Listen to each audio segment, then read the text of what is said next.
안녕하세요. 게이트 오브 위즈덤 채널입니다. 이번에 소개해드릴 도서는 바빌론 부자들의 돈 버는 지혜입니다. 지은이는 조지 S. 클레이슨이고 옮긴이는 이선주님입니다. 펴낸 곳은 현대지성입니다. 지은이에 대해 설명을 드리겠습니다. 지은이 조지 S. 클레이슨은 1874년 미국 루이지애나에서 태어나 네브래스카 대학을 졸업하고 출판 분야에서 오랜 경력을 쌓았습니다. 클레이슨 맵 컴퍼니를 설립하여 미국과 캐나다의 도로 지도책을 최초로 출판하는 혁신을 이루었습니다. 그러나 그의 진정한 업적은 1926년에 발표한 책 The Richest Man in Babylon에서 빛을 발합니다. 실제 수에즈호나 동쪽 지역에서 출토된 점토판에 새겨진 내용에서 영감을 받은 클레이슨은 상상력을 더해 고대 바빌론을 배경으로 돈을 모으고 지키며 굴리는 원칙을 알려주는 보석 같은 우화들을 만들어냈습니다. 이 책은 경제적 고난에 빠진 이들에게 도움이 되고자 하는 클레이슨의 열망에서 탄생했습니다. 1929년 미국 대공황으로 경제가 완전히 붕괴되자 당시 모든 것을 잃은 수백만 가정의 본질적인 경제적 조언과 함께 위로와 희망을 전해주며 선풍적인 인기를 끌었습니다.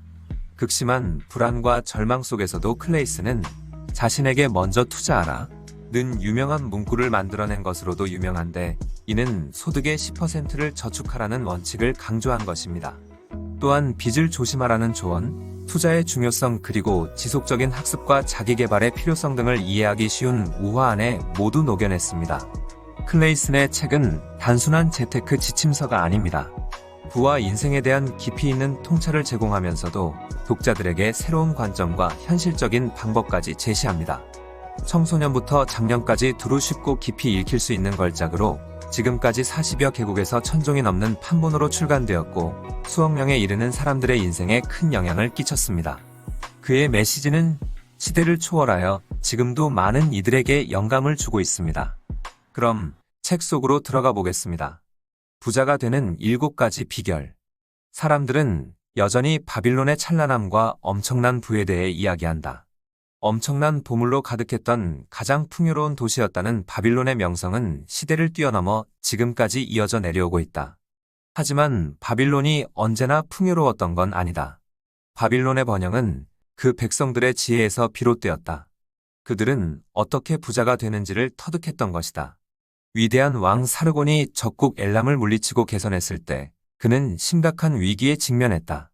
재상이 상황을 이렇게 설명했다. 폐하의 대규모 관계 수로와 웅장한 신전 건설 사업 덕에 우리 백성들은 오랫동안 엄청난 번영을 누렸습니다. 하지만 이제 그 사업들이 끝나면서 서민들의 살림살이가 어려워진 것 같습니다. 일꾼들은 일자리를 찾지 못하고 장사꾼에겐 손님이 끊겼으며 농부들은 농산물을 팔지 못합니다. 백성은 돈이 없어 식량을 제대로 살 수 없게 되었습니다. 이렇게 거대한 사업에 쏟아부은 자금이 도대체 어디로 간 거지? 왕이 물었다. 재상이 답했다. 그 돈이 바빌론의 몇몇 거부들에게 쏠린 게 아닌가 걱정됩니다. 염소젖이 채를 빠져나가듯 대다수 백성의 주머니를 그냥 스쳐 지나간 것 같습니다. 이제 돈의 흐름이 멈추면서 서민들의 수입도 막혔습니다. 왕은 곰곰이 생각에 잠겼다가 물었다. 어찌하여 소수에게만 부가 집중되는 것인가? 그들은 치부의 비결을 알고 있기에 가능했습니다. 정직하게 돈을 번 자들을 탓할 순 없습니다. 아무리 정의로운 이라 할지라도 근면한 자의 재산을 강제로 빼앗아 무능한 자에게 나누어 주는 것은 옳지 않습니다. 그럼 우리 백성 모두가 재산을 모으고 부유해지는 법을 배워야 하지 않겠나? 지당하신 말씀입니다. 하지만 누가 그들을 가르칠 수 있겠습니까? 사제들은 돈 버는 법에 대해 아무것도 모릅니다. 그렇다면 누가 바빌론에서 돈 버는데 가장 능통한가? 왕이 물었다. 폐하의 질문에 답이 있습니다.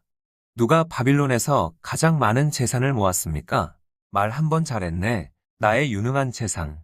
그거야 아카드지. 그가 바빌론 최고의 부자 아닌가? 내일 당장 그를 내 앞으로 데려오게. 이튿날 왕의 부름을 받은 아카드가 궁전에 도착했다. 이제 그는 이른의 노구였지만 여전히 꼿꼿하고 기운이 넘쳤다. 아카드, 자네가 이 도시 최고 부자로 알려져 있군. 왕이 말했다. 모두들 인정하는 사실입니다. 폐하, 자네는 어떻게 그렇게 부자가 되었는가? 우리 위대한 도시의 모든 이들에게 열려있는 기회를 잡았을 뿐입니다. 맨주먹에서 시작했나? 부자가 되겠다는 열망 말고는 아무것도 없었습니다. 왕은 말을 이었다. 아카드, 우리 도시가 시름에 잠겨있네. 극소수만이 치부의 비결을 알아 재물을 독점하고 있으니 말일세. 다수는 돈을 지키는 법조차 모르니 말이야. 난 바빌론을 세계 최고의 부자 도시로 만들고 싶네. 우리 도시의 부자가 넘쳐나려면 그 비법을 모든 이에게 가르쳐야 하네. 아카드, 그 비법이 있나? 나의 백성에게 전수해 줄 수 있겠나? 물론입니다, 폐하. 제가 아는 전부를 나눠드리겠습니다. 아카드의 대답에 왕의 눈이 희망으로 반짝였다. 정말 반가운 말일세. 이 위대한 사업에 힘보태 주겠나? 학교 교사들을 먼저 가르쳐주면 그들이 다시 제자들을 양성해온 나라에 퍼뜨릴 수 있을 텐데. 어떤가? 아카드가 왕에게 절하며 말했다. 폐하의 명을 받들어 기꺼이 제가 아는 모든 것을 전하겠습니다. 시민들을 위해 또 폐하의 영광을 위해 그리하겠습니다. 제상께서 100명을 모아주신다면 제가 치부의 7가지 비결을 전수하겠습니다. 보름 뒤 엄선된 100명이 배움의 전당에 모였다. 그들이 반원 모양으로 늘어선 화려한 좌석에 앉자 아카드가 향냄새 풍기는 램프가 켜진 낮은 탁자 옆에 자리했다. 그가 일어서자 누군가 옆 사람을 쿡 찌르며 속삭였다. 여기 바빌론 최고 갑부를 보게나. 그렇지만 우리랑 다를 바 하나 없는 인간이로군. 아카드가 입을 열었다. 저는 우리 위대한 왕을 위해 여러분 앞에 섰습니다. 저도 한때는 가난한 청년이었지만 간절하게 부자가 되고 싶었습니다. 그리고 결국 그 방법을 터득해 부자가 되었습니다. 이제 왕께서 제가 깨달은 비결을 여러분에게 전하라 하십니다. 나는 아주 보잘것없는 상태에서 재산을 모으기 시작했습니다. 여러분이나 이 도시의 그 누구와도 다를 바 없었습니다. 처음에는 낡아빠진 돈주머니에 돈을 모으기 시작했어요. 늘 텅 비어 있어서 지긋지긋했던 돈주머니였죠. 짤랑짤랑 금화 소리가 들리도록 돈주머니를 빵빵하게 채우고 싶었습니다. 그래서 돈주머니를 두툼하게 채울 방법을 끈질기게 찾아냈고 모두 7가지 방법을 알아냈습니다. 여기에 모인 여러분에게 부자가 되는 7가지 비결을 공개하겠습니다. 돈을 많이 벌고 싶은 사람이라면 누구에게나 추천하는 비결이기도 하지요. 앞으로 7일에 걸쳐 하루에 하나씩 전수해 드리겠습니다. 내가 전해줄 지식을 귀담아 들으세요. 그리고 생각이 다르다면 주저없이 이야기하세요. 여러분끼리도 이야기를 나누세요. 이 교훈을 제대로 배우고 나면 여러분의 돈주머니 안에 부자가 될 씨앗을 심을 수 있습니다. 여러분 각자가 먼저 현명하게 재산을 모으기 시작해야 합니다. 그런 다음에야 다른 사람들에게 이 비결을 가르칠 수 있어요. 여러분의 돈주머니를 두둑하게 채울 비결을 간단 명료하게 가르쳐 줄게요. 이는 부의 신전으로 가는 첫걸음입니다. 이 첫 디딤돌을 밟지 않고선 아무도 정상에 오를 수 없습니다. 이제 첫 번째 비결에 대해 생각해 봅시다. 첫 번째 비결. 돈을 모으기 시작하라. 아카드는 생각에 잠긴 두 번째 줄에 앉은 남자에게 물었다. 훌륭한 친구여, 자네는 어떤 일을 하는가? 점토판에 기록을 새기는 필경사입니다. 그가 대답했다. 나도 처음엔 그 일로 돈을 벌었네. 자네에게도 재산을 모을 기회가 열려 있어. 아카드는 뒷줄에 앉은 불그스름한 얼굴의 남자에게 말을 건넸다. 자네는 생계를 위해 무슨 일을 하는가? 전 백정입니다. 농부들에게서 염소를 사서 도축한 뒤 고기는 주부에게, 가죽은 재화공에게 팝니다. 자네도 땀 흘려 돈을 버는군. 나처럼 성공할 자질을 두루 갖추고 있어. 이렇게 아카드는 각자의 생업을 하나씩 물었다. 모두의 대답을 듣고 나서 그가 입을 열었다. 보시는 것처럼 사람들은 다양한 노동과 장사로 돈을 법니다. 각자 돈을 버는 방식이 돈이 흘러들어오는 물줄기입니다. 여러분은 그 물줄기의 일부가 주머니로 흘러들게 합니다. 능력에 따라 주머니에 고이는 돈의 양이 많기도 적기도 하겠지요. 그렇지 않습니까? 그들은 아카드의 말에 수긍했다. 여러분 각자가 재산 모으기에 나서고 싶다면 일단은 이미 가진 돈벌이 수단을 활용하는 게 현명하지 않겠습니까? 이 제안에도 모두가 동의했다. 그러자 아카드는 달걀 장수라고 밝힌 초라한 차림의 남자를 향해 물었다. 자네가 매일 아침 바구니에 달걀 10개를 담고 매일 저녁 9개를 꺼낸다면 어떻게 될까? 시간이 지나면 바구니에 다 담지 못할 만큼 달걀이 쌓일 겁니다. 왜 그렇게 되지? 넣는 양보다 꺼내는 게 하나씩 적으니까요. 아카드는 웃으며 동료들을 둘러보았다. 여기 주머니가 홀쭉한 분 계신가요? 처음엔 그 말이 우스웠는지 사람들이 킥킥거렸다. 이내 웃음이 터져 나왔다. 마지막엔 장난스레 주머니를 털어 보이기까지 했다. 아카드가 말을 이었다. 좋습니다. 이제 얄팍한 주머니를 두둑하게 만드는 첫 번째 비결을 공개하지요. 달걀 장수에게 일러준 그대로 하시면 됩니다. 주머니에 동전 10립을 넣을 때마다 9립 이상 꺼내 쓰지 마세요. 여러분 주머니가 곧 불룩해질 겁니다. 그 묵직한 주머니를 쥐면 기분이 좋아질 거예요. 마음까지 흡족해질 테니까요. 제 말이 너무 단순하다고 비웃지 마세요. 진리는 언제나 단순한 법입니다. 제가 어떻게 치부했는지 말씀드리겠다고 했죠. 저도 이렇게 출발했습니다. 주머니가 홀쭉하고 쓸 돈이 없어 한탄하던 때가 있었지요. 그런데 주머니에 넣은 돈의 10분의 9만 꺼내 쓰기 시작하자 주머니가 점차 불룩해지더군요. 여러분도 마찬가지일 겁니다. 까닭은 모르겠으나 번 돈의 10분의 1을 남기기 시작한 뒤로도 예전처럼 별 탈 없이 지냈습니다. 게다가 얼마 지나지 않아 돈이 전보다 더 쉽게 굴러 들어왔어요. 수입의 일부를 저축하는 자에게 재물이 끌리는 건 분명 신의 이치인 듯합니다. 하지만 주머니가 빈 사람은 돈이 피해갑니다. 여러분이 가장 갈망하는 건 무엇인가요? 더 좋은 옷, 값진 보석, 맛난 음식처럼 당장의 욕구를 채워주는 것들인가요? 그런 건 곧 사라지고 잊히고 맙니다. 아니면 재산이 되어줄 것들, 현금, 토지, 가축, 수익을 내는 투자인가요? 주머니를 떠난 돈은 순식간에 사그라질 욕망을 만족시킬 뿐이지만 주머니에 남은 돈은 재산이 됩니다. 여러분, 제 주머니를 불룩하게 만들어준 첫 번째 비결은 10립을 벌 때마다 9립만 쓰라는 겁니다. 이 교훈에 대해 서로 토론해보세요. 틀린 구석이 있다면 내일 다시 만날 때 제게 일러주기 바랍니다. 두 번째 비결, 지출을 조절하라. 둘째 날, 아카드가 입을 열었다. 어떤 분들은 벌어서 생활하기도 빠듯한데 어떻게 수입의 10분의 1을 저축합니까? 라고 제게 물으셨죠. 어제 보니 여러분 주머니가 모두 홀쭉하던데요. 우리 모두 그랬습니다. 청중이 화답했다. 하지만 여러분이 버는 돈이 다 같진 않잖아요. 어떤 이는 다른 이들보다 훨씬 더 법니다. 부양해야 할 식구가 더 많은 분도 있겠죠. 그런데도 주머니는 모두 똑같이 홀쭉하네요. 이제 대대로 전해 내려온 진실을 알려드리죠. 바로 이겁니다.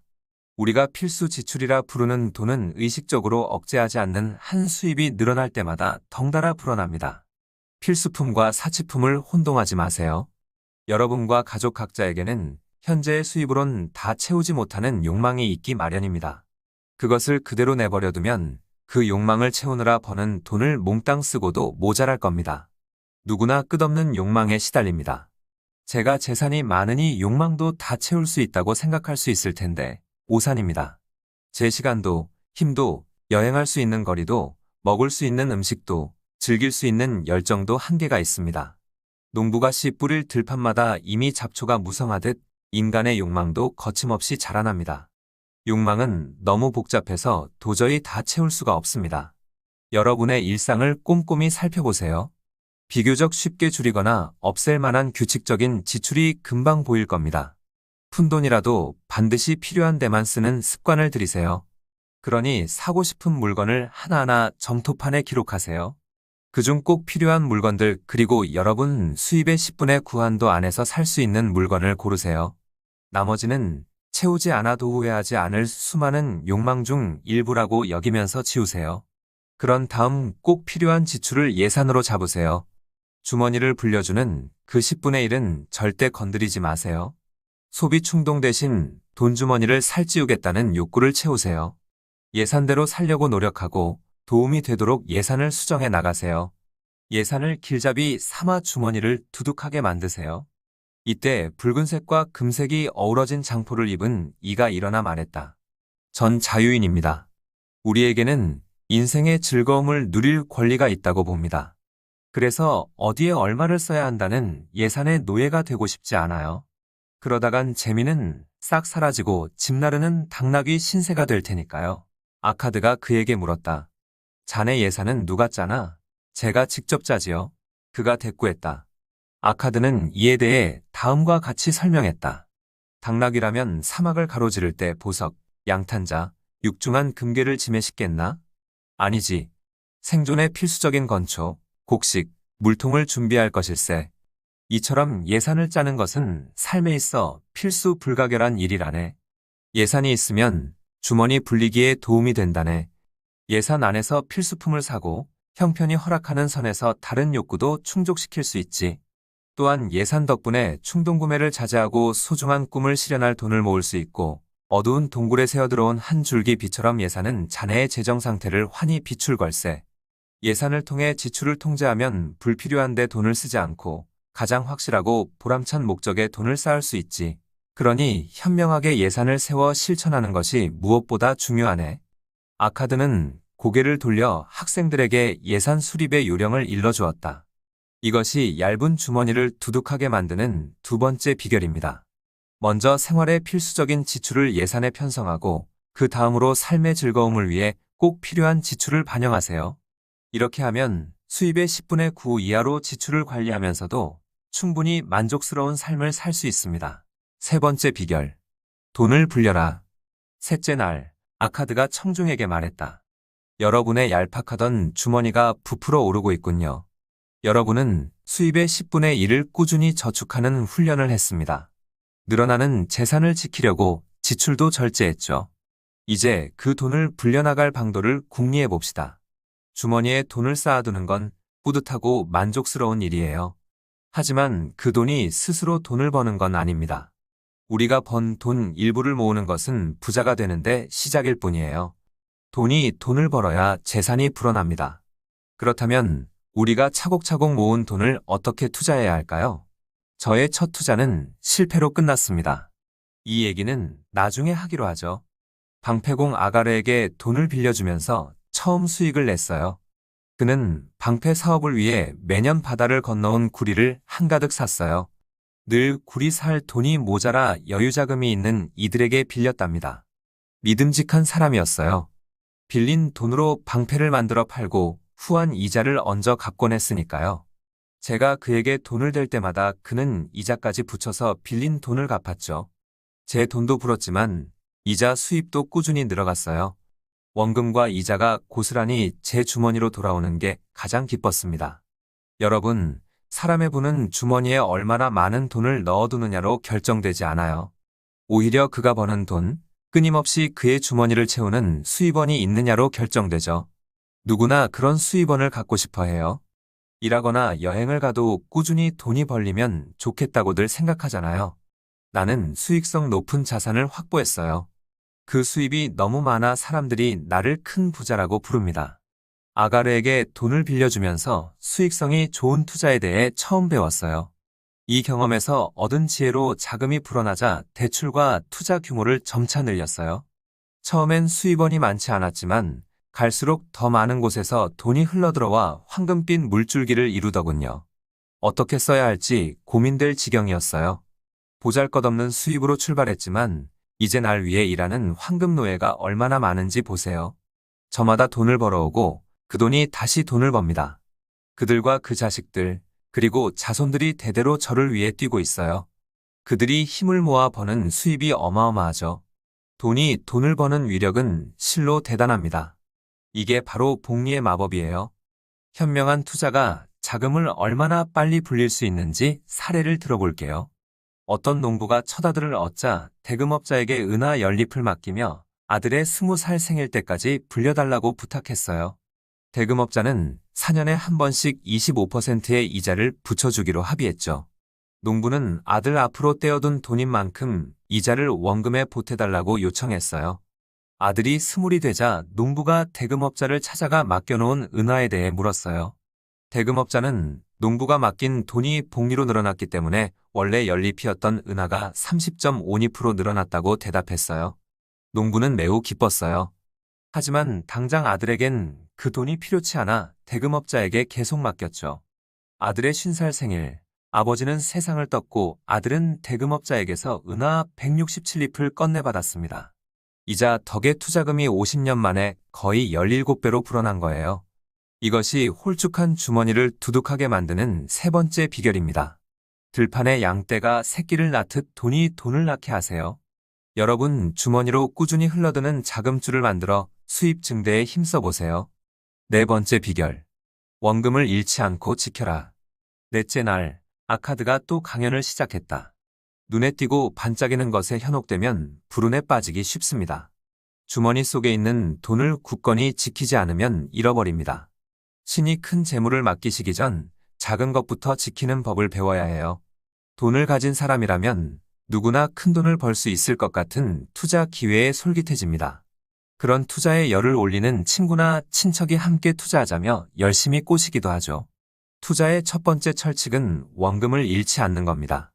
원금을 날릴 수도 있는데 수익률이 높다고 거기에 돈을 댈 수 있을까요? 아닙니다. 위험을 무릅쓰다 원금마저 잃을 수 있어요. 투자에 앞서 샅샅이 조사하세요.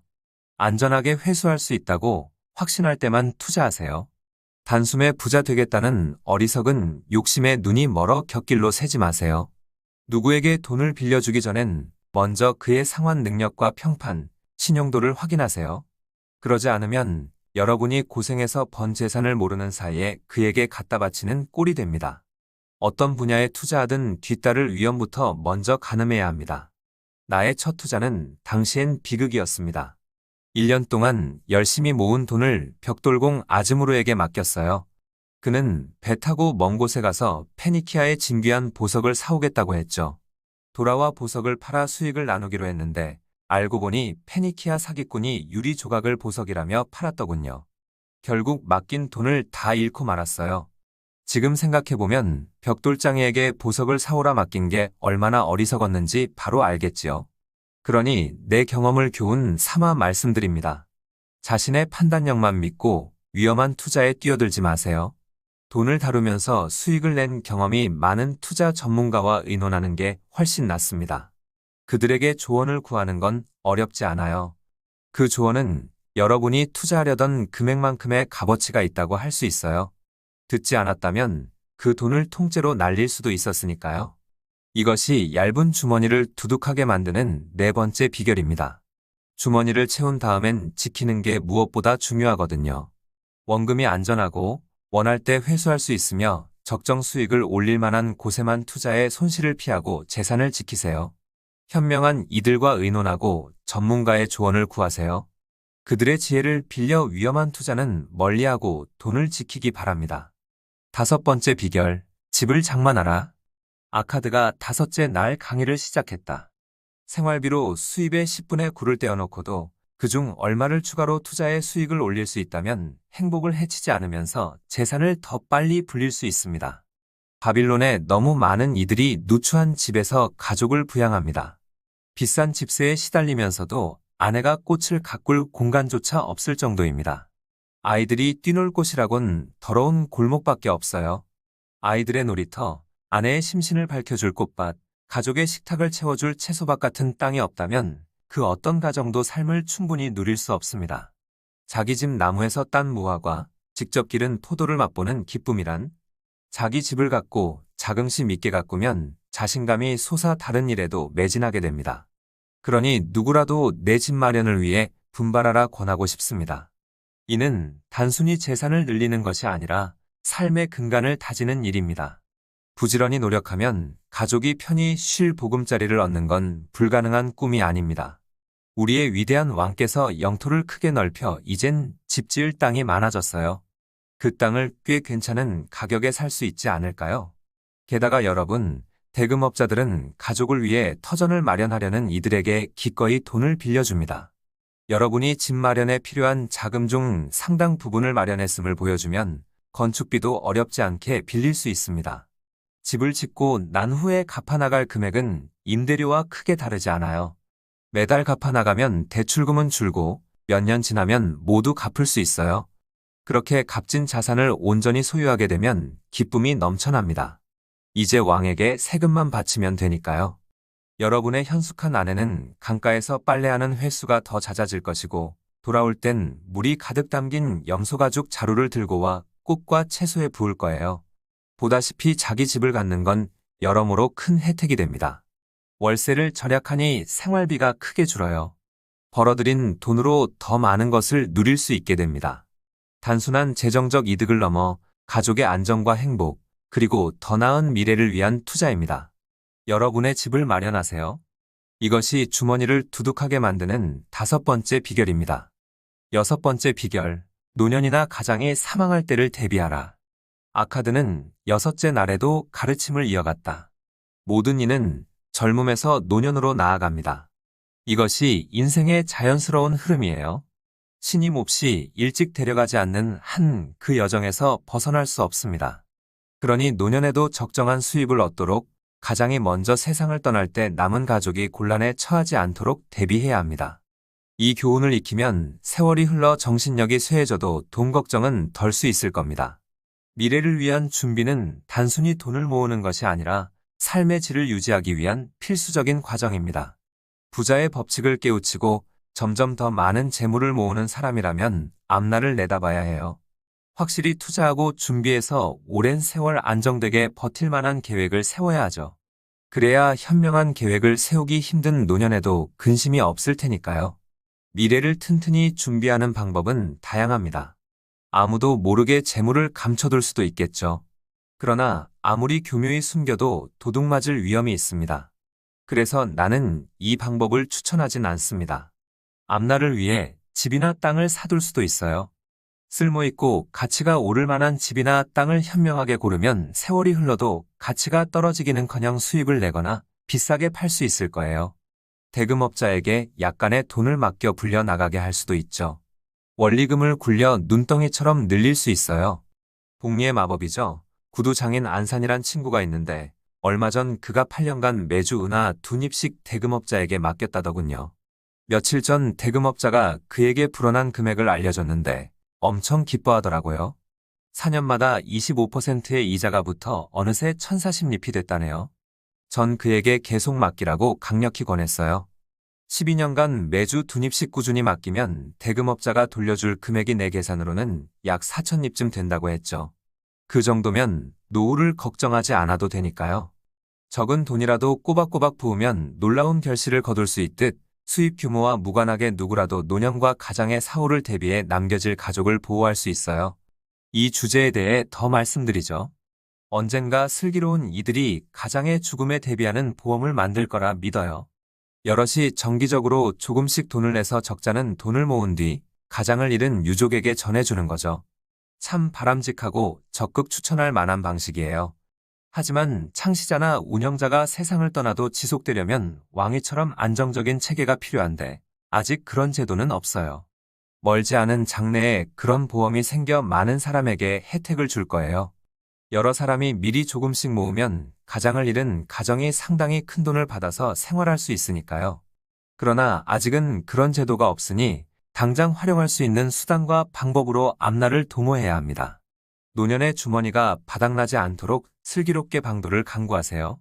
나이 들어 벌이가 끊기거나 가장을 잃었을 때 주머니가 텅 비어 있다면 정말 비참할 겁니다. 그러니 이것이 주머니를 홀쭉하게 하지 않을 6번째 비결이에요. 늙어서 돈벌이가 어려울 때, 그리고 가족이 가장 없이 살아갈 때를 미리 준비하자입니다. 7번째 비결. 돈 버는 능력을 키우라. 아카드는 7째 날 이런 가르침을 전했다. 오늘은 주머니를 두둑하게 할 가장 중요한 방법 중 하나를 일러주겠습니다. 돈 얘기가 아닙니다. 제 앞에 앉은 여러분 자신의 이야기예요. 어떤 자세와 삶의 방식으로 살아야 성공하는지 말씀드리려 합니다. 얼마 전 한 청년이 돈을 빌리러 왔어요. 왜 필요한지 물었더니 버는 돈으로는 지출을 감당할 수 없다며 하소연하더군요. 전 그런 사람이 대금업자에겐 반갑지 않은 손님이라고 일러줬습니다. 수입으로 빚을 갚을 여력이 없으니까요. 전 그에게 물었습니다. 젊은이, 자네는 수입을 늘려야 해. 이를 위해 어떤 노력을 기울이나? 그가 대답하길 한 달에 6번씩 주인을 찾아가 월급 인상을 요구했지만 번번이 퇴짜 맞았습니다. 그렇게 졸라댄 사람은 없을 겁니다. 우스갯소리 같지만 그에겐 수입 증대의 필수적인 조건 하나가 갖춰져 있었습니다. 돈을 더 벌겠다는 불타는 열망 말이에요. 정당하고 고귀한 열망입니다. 무언가를 이루려면 먼저 욕망이 있어야 합니다. 강렬하고 선명한 갈망 말입니다. 막연한 희망만으로는 부족합니다. 막연히 부자가 되겠다는 바람만으로는 충분한 동기부여가 되지 않습니다. 금 5잎을 손에 넣겠다는 구체적 목표를 세워야 그것을 이루기 위해 분발할 수 있어요. 확고한 의지로 금 5잎을 모으는 법을 깨우치고 나면 10잎, 1000잎을 모으는 비슷한 방도를 찾게 될 겁니다. 그렇게 부자가 되는 거예요. 작지만 뚜렷한 목표 하나를 이루는 요령을 터득하면 더 큰 열망도 성취할 수 있도록 단련되는 겁니다. 재산을 불리는 과정이 이러해요. 배우고 역량을 키워가며 처음엔 조금씩, 나중엔 크게 불려나가는 거죠. 단순하되 명확한 목표를 세우세요. 지나치게 많고 복잡하거나 아무리 애써도 이루기 힘든 욕구는 좌절을 부를 뿐이에요. 무엇보다 자기 일에서 최고가 되세요. 그러면 돈도 많이 법니다. 제가 하루 몇 입 받고 점토판에 글새기는 변변찮은 필경사였을 때 문득 깨달았어요. 다른 서기들은 저보다 글을 잘 써서 돈을 더 받더군요. 그래서 최고의 필경사가 되기로 마음먹었죠. 그들이 어떻게 일을 더 잘해서 돈을 더 버는지 알아내는 데는 그리 오래 걸리진 않았어요. 일에 더 정성을 쏟고 더 집중하고 한결같이 매달렸습니다. 그 결과 누구보다 많은 점토판에 글을 새기는 필경사가 되었어요. 저보다 능숙한 필경사가 없었죠. 실력이 늘면서 당연히 월급도 빠르게 올랐어요. 내 능력을 인정해달라고 6번이나 주인을 찾아갈 필요도 없었죠. 우리는 지혜를 쌓을수록 더 많이 벌게 될 겁니다. 기량을 연마하려 힘쓰는 사람은 충분한 보상을 받을 거예요. 장인이라면 그 분야 최고 장인이 어떤 기술과 연장을 쓰는지 배우려 할 테지요. 법관이나 의사라면 동료들과 대화를 나누며 지식을 교환하겠죠. 상인이라면 더 질 좋은 물건을 더 싸게 구할 방도를 끊임없이 모색할 거예요. 인간의 노동은 끊임없이 변화하고 진화합니다. 해안이 있는 사람이라면 고객에게 더 나은 상품과 서비스를 제공할 수 있는 혁신적인 기술을 찾으려 노력할 것입니다. 따라서 우리 모두는 앞장서서 발전해야 합니다. 제자리에 멈춰 있으면 뒤처질 수밖에 없습니다. 생계를 꾸리는 것뿐만 아니라 인생을 풍요롭게 할 수 있는 일들이 많습니다. 자신을 아끼는 사람이라면 반드시 해야 할 일들이 있죠. 예를 들어 형편에 맞지 않는 사치는 피하고 능력껏 최대한 빨리 빚을 청산해야 합니다. 가족이 자랑스러워할 만큼 가족을 잘 보살피세요. 유언을 남겨두세요. 신의 부름을 받았을 때 재산을 공정하게 분배할 수 있도록요. 다치거나 불행을 당한 사람들에 대해 연민을 가져야 합니다. 그리고 그들을 적당한 범위 안에서 도와야 합니다. 또한 소중한 사람들에게 사려 깊게 행동해야 합니다. 그러므로 주머니를 불릴 7번째이자 마지막 비결은 이것입니다. 자신의 재능을 개발하고 배움을 통해 더 지혜로워지고 솜씨를 갈고 닦고 칭송받을 행동을 하세요. 그러면 진지하게 원하는 바를 성취할 자신감이 생길 겁니다. 내가 오랫동안 성공적으로 살아오며 터득한 경험을 바탕으로 부자가 되고 싶은 모든 이에게 강력히 권하는 돈주머니를 불릴 7가지 비결이 바로 이것들입니다. 바빌론에는 여러분의 상상 이상으로 엄청난 부가 있습니다. 모두가 누리고도 남을 만큼 풍성합니다. 부자가 되게 하는 이 비결들을 실천하세요. 그것이 여러분의 정당한 권리니까요. 폐하께서 아끼시는 신민 모두 우리가 사랑하는 이 도시의 풍요를 만끽하실 수 있도록 어서 가서 이 비결들을 전파해 주십시오. 이상으로 이 도서의 소개를 마치겠습니다. 좋은 도서로 다시 찾아뵙겠습니다. 감사합니다. 구독과 좋아요, 알림 설정은 영상 제작에 큰 힘이 됩니다. 깨도 물씀 채널이었습니다. 감사합니다.